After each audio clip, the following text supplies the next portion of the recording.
Hello everyone, this is Pooja Sharma from Pooja Sharma classes. उम्मीद करती हूँ आप सब अच्छे होंगे। तो आज हम डिस्कस करेंगे आपके साथ मैथ पेडागोजी को। यह पेपर आपका 23 जनवरी 2023 का प्रीवियस ईयर पेपर है।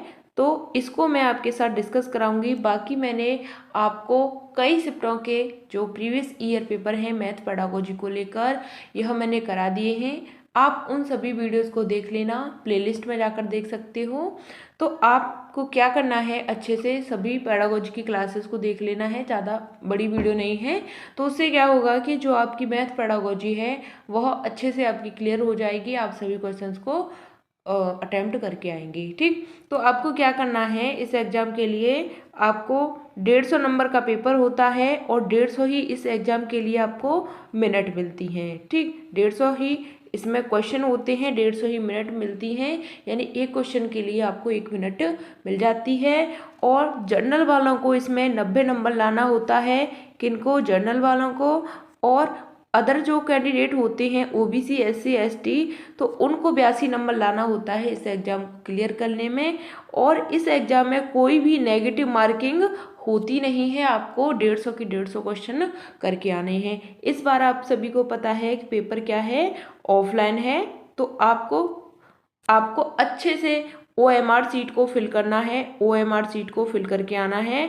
और कोई जल्दबाजी नहीं करनी है, अपना सेट बना लेना है। जैसे आपने CDP को किया, CDP को करने के बाद में आपका 30 क्वेश्चन किए, तो आपने 30 के 30 क्वेश्चन देख देख के अच्छे से वहाँ पे गोले हैं जो वो भर दिए। ठीक, इस तरीके से आपको करना है। और मैं आपको बता दूं, जो आपके एडमिट कार्ड हैं आप सभी ने डाउनलोड कर ही लिए होंगे। अगर अभी तक नहीं किए हैं तो आप कर लेना, वहाँ से आपको पता चल जाएगा कि आपका जो सेंटर है किस स्कूल में उसमें गया है। ठीक, तो आप देख सकते हैं। और आपको पेडागोजी की सभी क्लासेस को देख लेना है, एक बार देख लीजिएगा। उससे क्या होगा कि जो आपकी मैथ पेडागोजी है वह अच्छे से क्लियर हो जाएगी। तो स्टार्ट करते हैं। आपको वीडियो पसंद आती है तो वीडियो को लाइक कर देना, अपने दोस्तों के साथ शेयर कर देना। चैनल को सब्सक्राइब नहीं किया है, चैनल को सब्सक्राइब कर लेना और बेल आइकन को प्रेस कर लेना, जिससे आने वाली वीडियो का भी नोटिफिकेशन आपको मिल जाएगा। फ्री नोट्स के लिए आप टेलीग्राम चैनल से जुड़ जाइएगा, यहाँ पे आपको फ्री नोट्स मिल जाएंगे, तो आपको यहाँ पे ज्वाइन हो जाना है। ठीक, तो स्टार्ट करते हैं। क्वेश्चन नंबर 1 आता है आपका कि निम्नलिखित में से कौन सा संख्या पूर्व कौशल है। कौन है?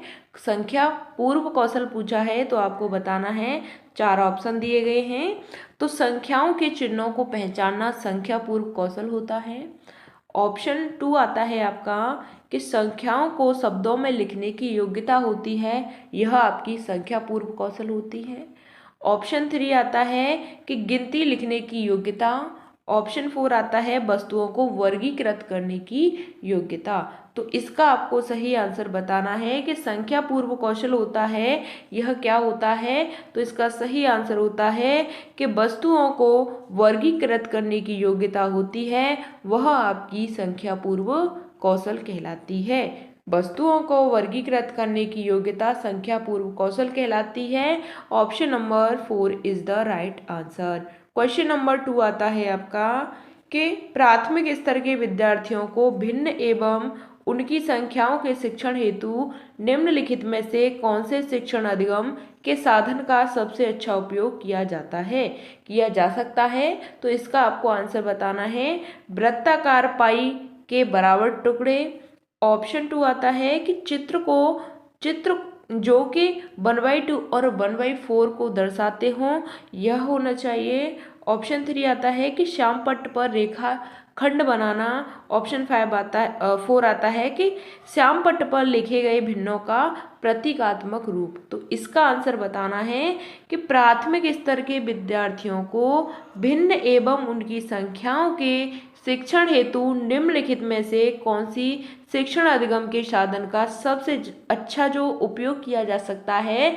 तो इसका सही आंसर होता है कि श्यामपट्ट पर रेखाखंड बनाना। क्या बनाना?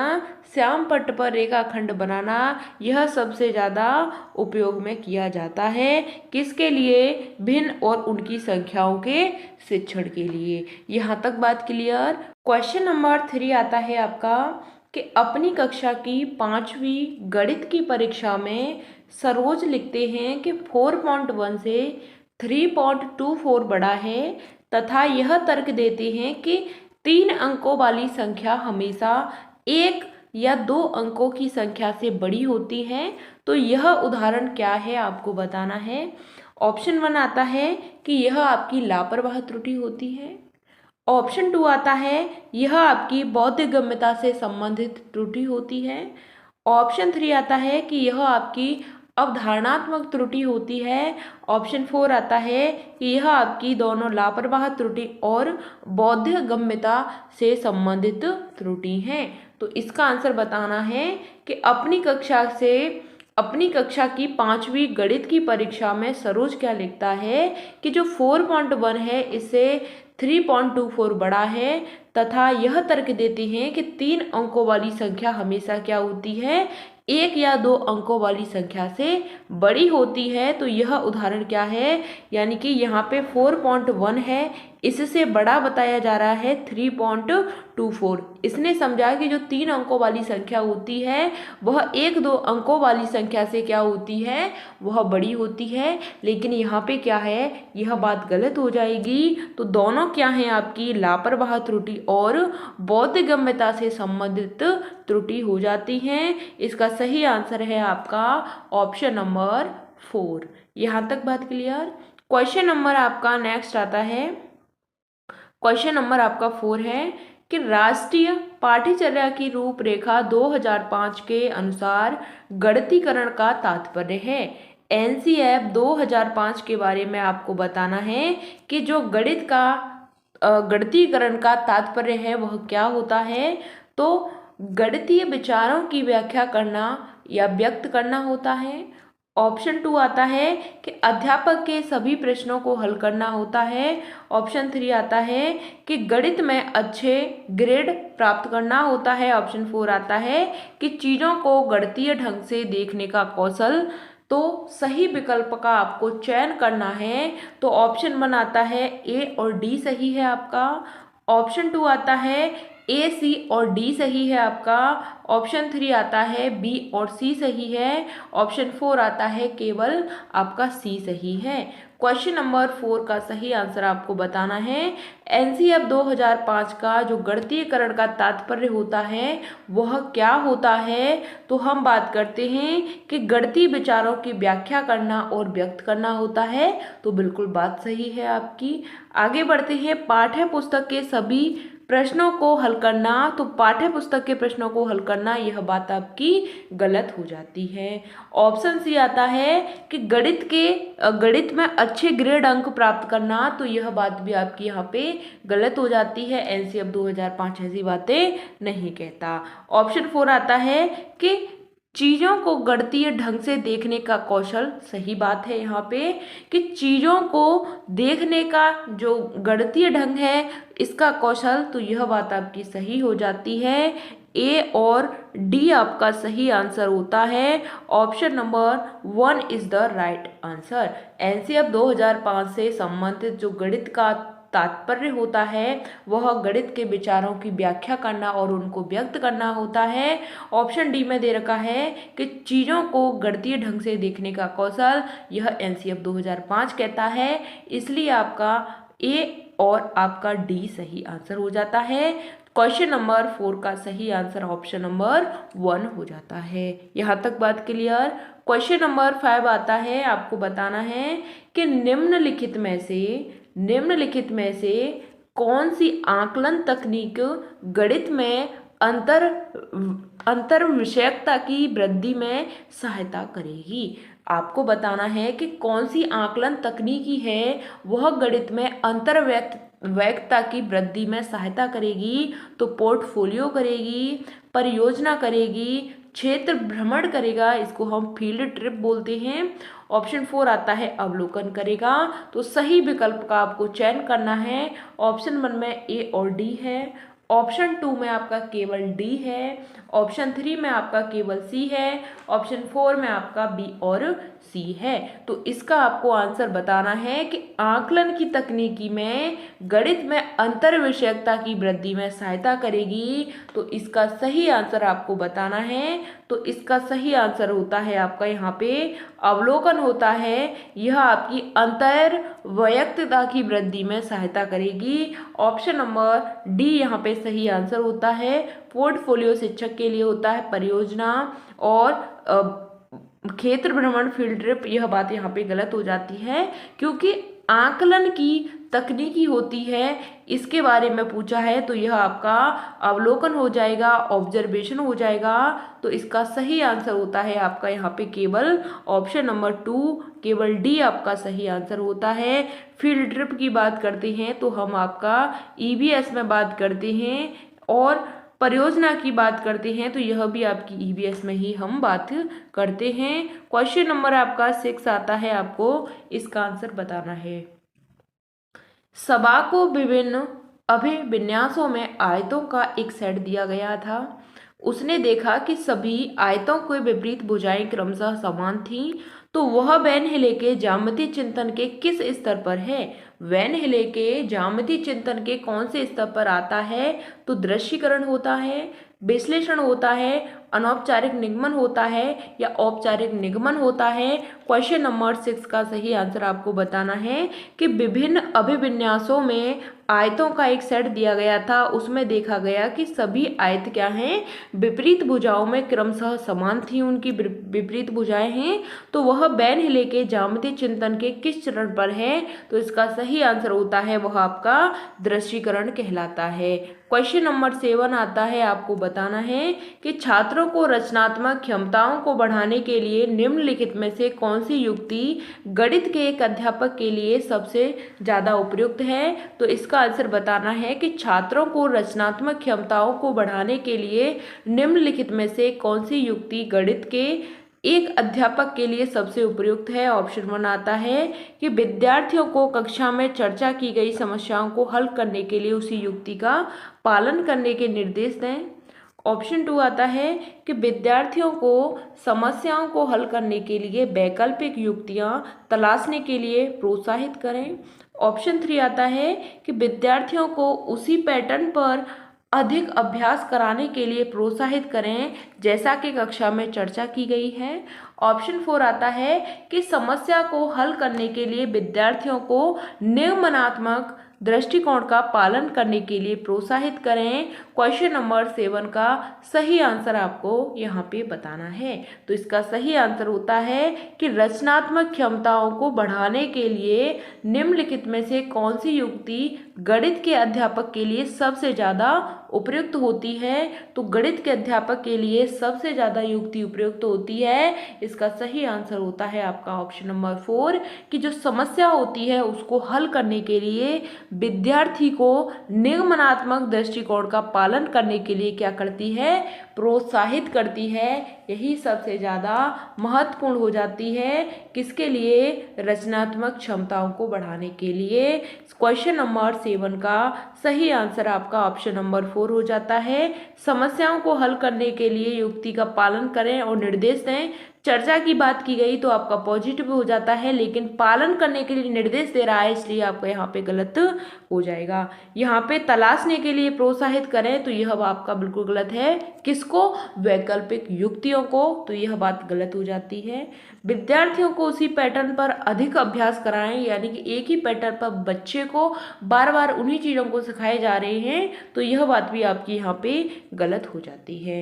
इसका सही आंसर होता है आपका ऑप्शन नंबर 4 कि समस्याओं को हल करने के लिए विद्यार्थियों को निगमनात्मक दृष्टिकोण का पालन करने के लिए प्रोत्साहित करें। क्वेश्चन नंबर आपका 8 आता है कि राष्ट्रीय पाठ्यचर्या की रूपरेखा 2005 के अनुसार आपने देखा कि जो गणित की पेडागोजी है इसमें एनसीएफ से एनसीएफ 2005 से आपके यहाँ पे 2 क्वेश्चन बन चुके हैं, आगे भी देखेंगे, एक आध क्वेश्चन और आ जाएगा। यानी कि आपके एनसीएफ का जो चैप्टर होता है 5 क्वेश्चन यहाँ से आपके फिक्स हैं, किसी भी पेडागोजी में आ सकते हैं, यानी कि सीडीपी, ईबीएस और आपकी मैथ पेडागोजी। तो मैथ पेडागोजी में आपके 2 से 3 क्वेश्चन बनते हैं, तो आपको एनसीएफ को थोड़ा सा ध्यान में रख के जाना है, पढ़ लेना है उसको। ठीक, तो समझते हैं 2005 के अनुसार निम्नलिखित में से गणित के आकलन में किस पर सबसे कम ध्यान केंद्रित होना चाहिए। एनसीएफ 2005 के अनुसार निम्नलिखित में से गणित के आकलन में किस पर सबसे कम ध्यान देना चाहिए। ऑप्शन बनाता है कि विद्यार्थियों की अवधारणात्मक समझ पर हमें कम ध्यान देना चाहिए, या समस्याओं को हल करने के लिए विद्यार्थियों के प्रक्रियात्मक प्रवाह पर। ऑप्शन 3 आता है विद्यार्थियों के अनुकूली विवेचन तर्कणा पर। ऑप्शन 4 आता है गणित के बारे में विद्यार्थियों की मनोवृत्ति पर। क्वेश्चन नंबर 8 का सही आंसर आपका ऑप्शन नंबर 3 होता है कि विद्यार्थी के अनुकूली विवेचन तर्कणा पर हमें कम ध्यान देना चाहिए। Option number 3 is the right answer. Question number आपका 9 आता है, आपको बताना है कि प्राइमरी स्कूल के बच्चों के गणितीय अवधारणा के शिक्षण के अधिगम में मूर्त सामग्रियों के विकास के लिए निम्नलिखित में से कौन संबंध है, और इन्हें बहुआधार अंक गणित ब्लॉक खंड में भी जाना जाता है। तो निम्नलिखित में से कौन सी गणितीय अवधारणाओं का शिक्षण से संबंधित है, तो यह जॉल्टन पी डाइंस हैं। ऑप्शन 2 आता है जीन प्याजे हैं। ऑप्शन 3 आता है मैक्स वर्दीमर हैं। ऑप्शन 4 आता है यह आपके लेव वाइगोत्स्की हैं। तो आपको इसका आंसर बताना है क्वेश्चन नंबर 9 का आंसर कि प्राइमरी स्कूल के बच्चों के गणितीय अवधारणा के शिक्षण अधिगम में मूर्त सामग्रियों के विकास के लिए बात की गई है।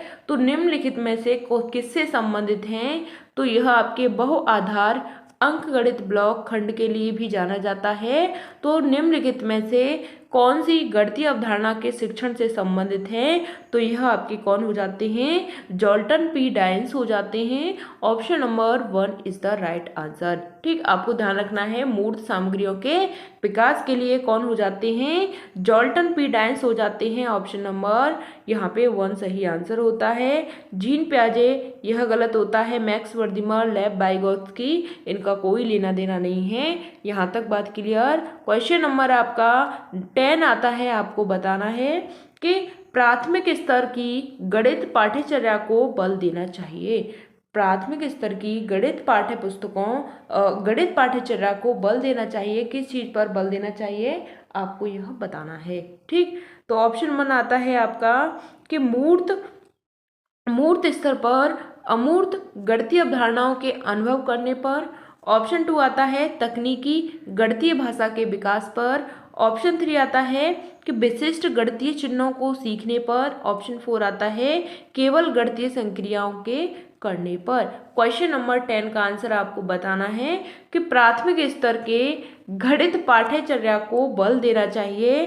तो इसका सही आंसर होता है आपका ऑप्शन नंबर 2 कि तकनीकी गणितीय भाषा के विकास पर। यह आपका सही आंसर होता है क्वेश्चन नंबर 10 का ऑप्शन नंबर 2। यहाँ तक बात क्लियर।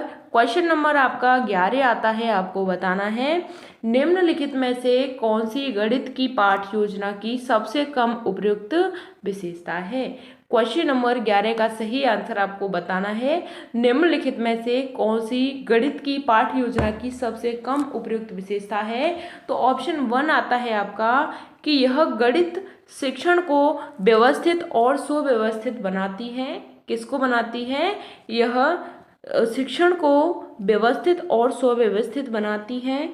ऑप्शन 2 आता है कि यह शिक्षकों को बच्चों को सीखने की कठिनाइयों का अनुमान लगाने और उनसे निपटने में मदद करती है। ऑप्शन 3 आता है कि यह बच्चों की सीखने की ज़रूरतों और क्षमताओं के बारे में अंतर्दृष्टि विकसित करने में मदद करती है। ऑप्शन 4 आता है कि यह छात्रों को तत्काल सुधारात्मक उपाय करने की आदत विकसित करने में मदद करती है। तो सबसे कम उपयुक्त विशेषता आपको बतानी है।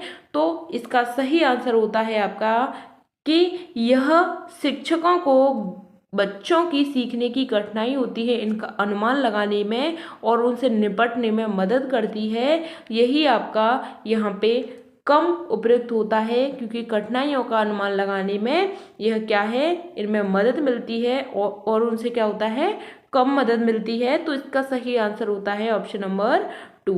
यहाँ तक बात क्लियर। बाकी आपके सभी यहाँ पे गलत हो जाएंगे, क्योंकि यहाँ पे सबसे कम उपयुक्त विशेषता पूछी है। गणित की पाठ्य योजना की सबसे कम उपयुक्त विशेषता होती है ऑप्शन नंबर 2। क्वेश्चन नंबर आपका 12 आता है, आपको बताना है निम्नलिखित में से कौन सी एक गणित की संरचनात्मक कक्षा की विशेषता नहीं है। गणित की संरचनात्मक कक्षा की विशेषता नहीं है, तो ऑप्शन बनाता है कि अध्यापक उस स्थिति को बनाने में मदद करते हैं जहां बच्चे अवधारणाओं को क्या करते हैं, खोजते हैं। ऑप्शन 2 आता है कि अध्यापक विभिन्न प्रकार की गतिविधियों का उपयोग करते हैं जो गणितीय अवधारणाओं के विकास के लिए आवश्यक हैं। ऑप्शन 3 आता है समस्या समाधान के लिए शिक्षक मानक कलन विधि पर ध्यान केंद्रित करते हैं।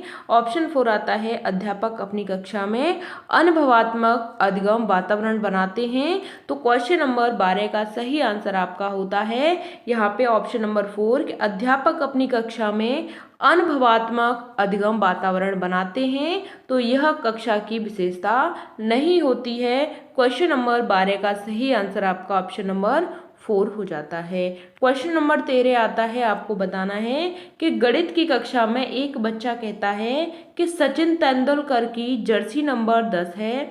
कल मैं अपने चाचा के घर बस संख्या 234 से गया था, तो संख्या के किस पहलू का बच्चा उल्लेख कर रहा है।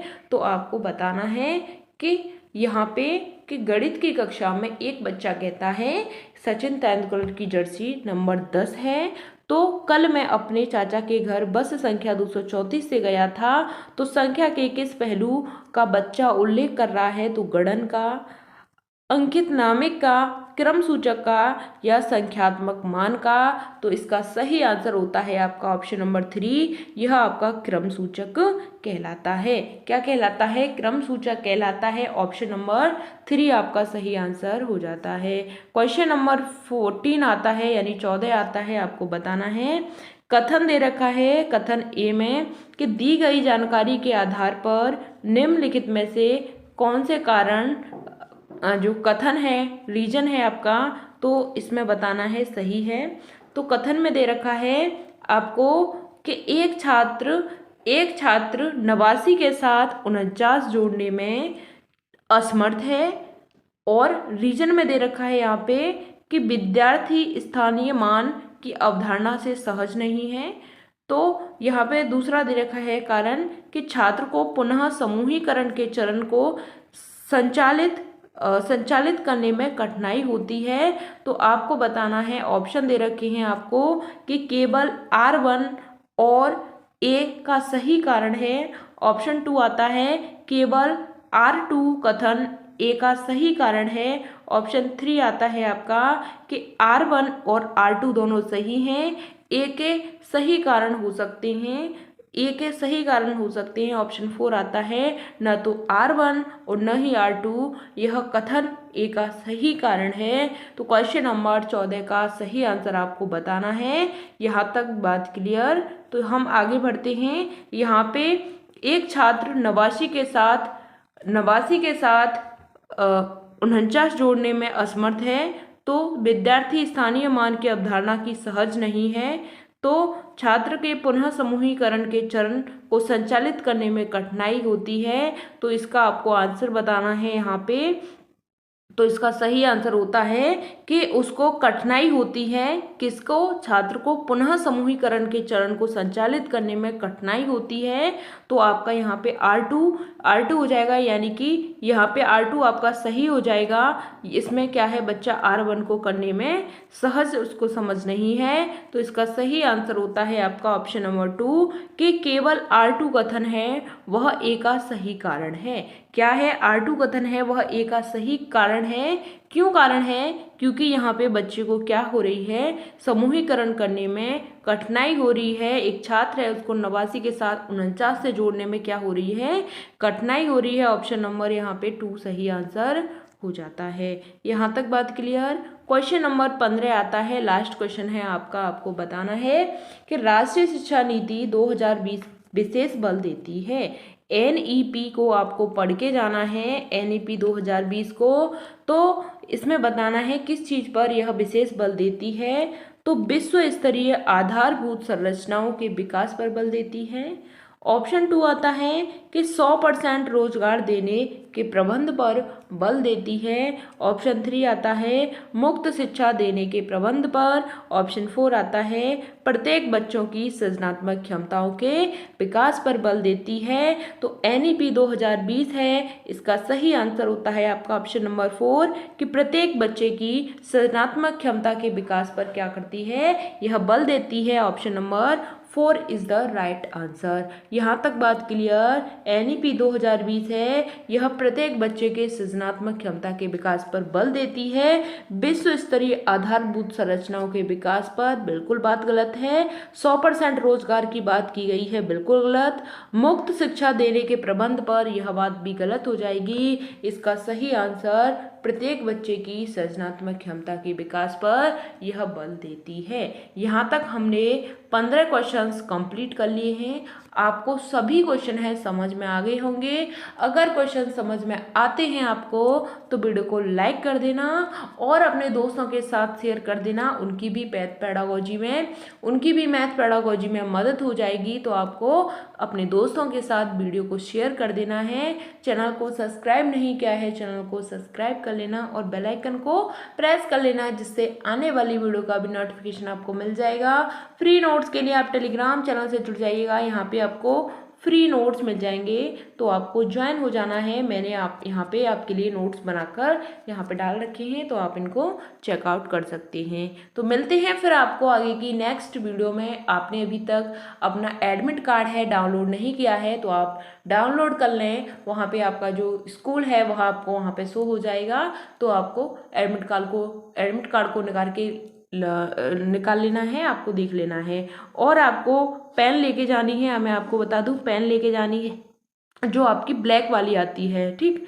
ब्लैक पेन लेके जानी है जो आपकी थोड़ी सी OMR भरने के लिए थोड़ी मोटी होनी चाहिए, उसकी जो निब है, ठीक। तो ब्लैक पेन लेके जानी है। आपको अपना आधार कार्ड लेकर के जाना है और आपको एक फ़ोटो लेके जाना है आपको।